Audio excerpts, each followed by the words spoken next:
Madam, ಈಗ ಅಧಿಕೃತವಾಗಿ ಉಳ್ಕಿದ್ದೀರಿ ಲೋಕಸಭಾ ಕ್ಷೇತ್ರದ ಚುನಾವಣಾ ಅಖಾಡದಲ್ಲಿ.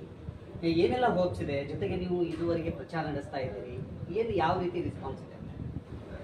ಇವತ್ತು ಭಾಳ ಖುಷಿಯಾಗಿ ನಾವು ನಾಮಪತ್ರವನ್ನು ಸಲ್ಲಿಸಲಿಕ್ಕೆ ಹೋಗ್ತಾ ಇದ್ದೀವಿ. ಎಲ್ಲ ಲೀಡರ್ಸ್ ಮುಖಂಡರ ಆಶೀರ್ವಾದ ಇದೆ ಮತ್ತು ಮುಖ್ಯವಾಗಿ ನಮ್ಮ ಜನರ ನಮ್ಮರ ಆಶೀರ್ವಾದ ಇದೆ. ಕಾಂಗ್ರೆಸ್ ಪಕ್ಷದ ಮೇಲಾಯಿತು, ನಮ್ಮ ಮೇಲೆ ಅಭ್ಯರ್ಥಿ ಮೇಲಾಯಿತು. ಸೊ ಭಾಳ ಖುಷಿ ಆಗ್ತದೆ.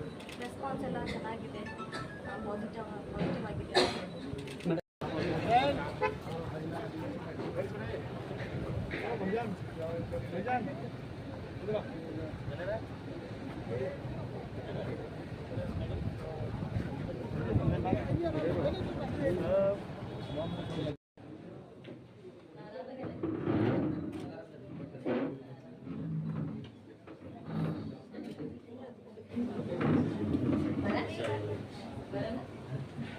ಸರ್,